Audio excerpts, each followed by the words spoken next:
Всем привет! Наша мудрая природа позаботилась обо всем, обо всех и на все случаи жизни. Но есть такое явление в мире животных, например, оно очень ярко проявлено. Когда маленький зверек боится большого, убежать невозможно, в схватку вступить невозможно, силы не равны. И он начинает тактику устрашения. Например, рыбка начинает оттопыривать чешую, надуваться. Она уже такая, как шарик, такой надутый, в 2-3 раза больше, чем она была до этого. Индюк хвост веером раскрывает, становится здоровенный, тоже перья там оттопыривает и надувается как-то. Но очень у многих животных есть вот такая вот история, когда в первую очередь эта шерсть дыбом делается такая, то есть зверь уже кажется вроде бы больше в размере. Ну типа бойся меня, я такой большой, страшный и порву тебя сейчас. Это визуальная такая пугалка. А есть еще звуками звери могут отпугивать. Тоже у них предусмотрено. Ну, физики, конечно, там все просчитали, как всегда, что есть 3 вида звуков, которые, ну, как-то по частотам, они действуют на живой организм именно так, что устрашают там то такой степени, то другой. Ну, то есть самая первая степень устрашения, как бы не сильно страшная, это рычание. Это какое-то вот гудение, рычание. Вот коты, например, свадьбишные между собой в марте, когда дерутся, они сначала гудят друг на друга вот каким-то таким вот звуком. Но если конфликт больше или зверь сильнее боится, то тогда включается все, что на букву «ш». То есть звук «ш», шипение вот это. Шипение это более страшное такое. Организм на него сильнее реагирует, сильнее пугается. А самое страшное это «ф». То есть когда вот, ну как-то они так фырчат, в общем, издают «ф», такой вот.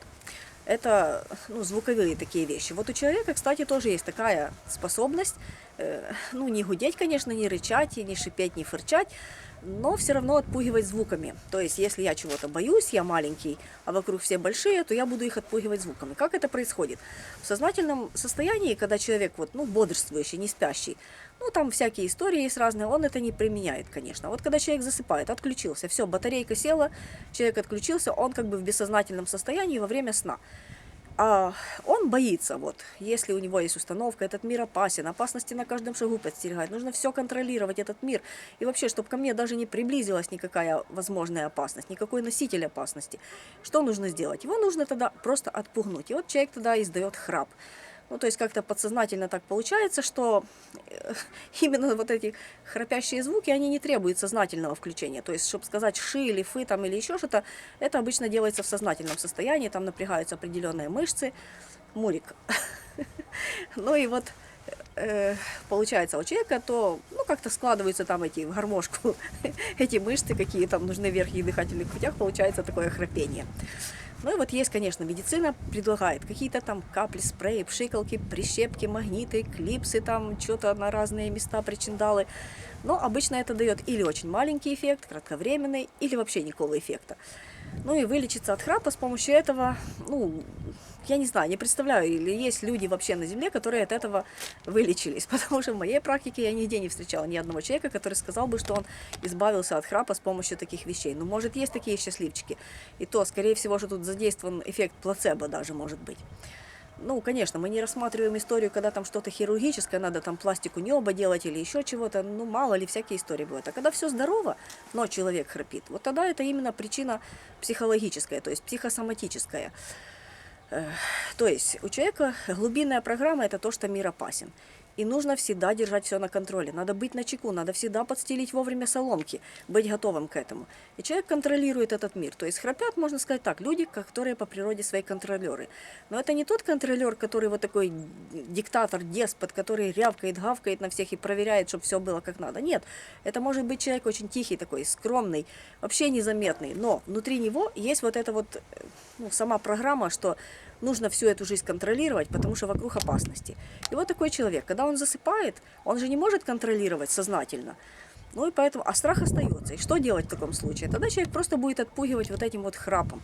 То есть бойтесь меня, но это как зверек, там суслик лег поспать под кустиком, а вокруг там какие-то ходят волки там или кто, а суслик бы начал храпеть.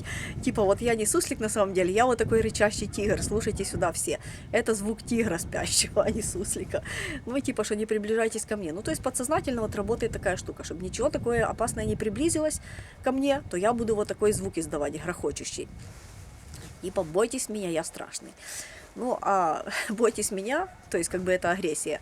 Агрессия и страх – это две стороны одной медали. То есть с другой стороны этой медали есть большой страх именно, что вот жизнь опасная, мир опасный. Ну, что с этим всем сделать? Есть, конечно, разные не медицинские уже такие вспомогалки, которые в рекламе есть. То есть за один сеанс, за один семинар мы вас там от чего-то избавим.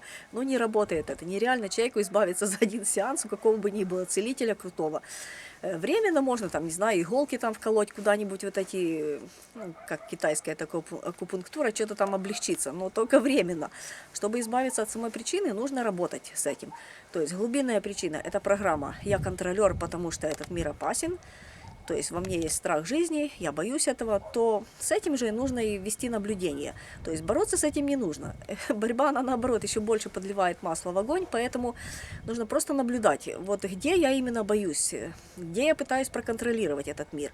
Вот, ну, то есть такие маленькие моменты выявлять. Вот в течение дня, особенно в общении там, с другими людьми, можно заметить, что мы что-то делаем такое или говорим такое, которое нами движет контроль. Надо проконтролировать, потому что вдруг этот человек что-то не так сделает, и потом будет, ну, я буду за это переживать, там, или мне будет от этого какой-то вред. Или же, что что-то может там произойти. Ну, это примерно вот как обсессивно-компульсивное расстройство, когда у человека ОКР вот это, что он там 20 раз моет руки, потому что для надежности, или закрыл двери на ключ, отошел там, вернулся, проверил, а вдруг я не закрыл, или там еще что-то. То есть, если что бы ни случилось с человеком, или он там боится опоздать, или он боится, что он там, не знаю, оставил что-то включенное, ну, как бы внимательность, конечно, нужно тренировать, но именно когда человек очень сильно все контролирует, то получается так, что он постоянно находится вот в таком напряжении, ну, то есть в ожидании этой опасности. А в ожидании опасности он не принимает, вот что, то есть сама опасность для человека нежелательно тем, что вот я не хочу, чтобы было так, как оно может произойти, я хочу только по определенному моему плану. То есть жизнь должна быть такая, какой я себе ее представляю. А вот какой она может быть, ну, даже вот если у человека что-нибудь там, не знаю, пропало, что-то испортилось, что-то там, ну, не знаю, там как-то, ну, да, вот он чего-то лишился, даже какого-то ресурса, то просто этот ресурс ему был не нужен, он был лишний. На самом деле, вот как бы это энергия. И произошел такой сброс. Но человек не хочет это принять. Его ум говорит, что нет, надо было бы, чтобы все равно это все сохранилось у меня. Вот если бы я как-то лучше там держал крепче, эта чашка бы не упала, бы не разбилась. Или еще что-то. Ну, в общем, такие мелочи все. Можно за собой понаблюдать. Будет куча открытий. Если вести за собой наблюдение, это шок. Какие открытия приходят тогда. То есть можно в себе заметить, где я именно контролирую. Ну и, конечно же, вот в противовес этому контролю, чтобы практиковать доверие миру, людям, Богу, жизни этой, то нужны маленькие шаги, то есть отпускание себя в эксперимент. Вот разрешить себе, чтобы что-то там произошло, такое для начала не опасное, не кардинальное, что-то маленькое, что 50 на 50, может быть, хорошо все закончится, а может быть там немножко какой-то маленький ущерб быть. Разрешить этому ущербу быть. То есть как вот человек, например, выделяет ну, средства на что-нибудь, ну, например, пойти в парк, там покататься на всех этих каруселях, ну, не знаю, нет, это неудачный пример. На лотерею, например. Есть люди, которые покупают там спортлото, там какие-то еще лотерейные билеты, то есть они заранее уже как бы с этой суммой попрощались. Вот он там выделил какую-то сумму, там определенное количество, он заранее, ну, как бы это деньги, которые, ну, неважно, получится выигрыш, хорошо, но не получится, он уже как бы заплатил за саму эту эмоцию вот этого ожидания, вот этого игры какой-то, вот этой состояния такого, то есть он купил себе кусочек состояния внутреннего. И вот то же самое нужно делать, как вот с этой лотереей, то есть разрешать себе часть какого-то времени своего, часть какого-то материального ресурса, ну, как бы, ну, оплачивать им вот этот эксперимент. То есть если даже это что-то разобьется или что-то испортится, или еще что-то с ним будет, ну, так и будет, значит. Вот мама, например, хочет проконтролировать там ребенка 6-летнего, он берется мыть посуду, ему очень хочется это, но она боится. Вот он ее грохнет там и побьет там половину тех тарелок или еще что-то. Но можно отпустить себя в этот эксперимент. Разрешить ему определенное количество, ну, такой не очень ценной там посуды, вот, набери мой. Ну, помоешь целое, хорошо, помоешь, разобьешь, ну, так и будет, короче, уже. То есть на разных мелочах тренироваться. Тренироваться можно на всем. Все, что нас окружает, может быть для нас тренажером. И поэтому главное делать шаги. Самый главный метод, который помогает выздороветь от всего, это ППП. То есть практика, практика, практика. Но я желаю успешной практики, желаю, чтобы все получилось хорошо, и желаю всем здоровья. Ну, все, пока-пока.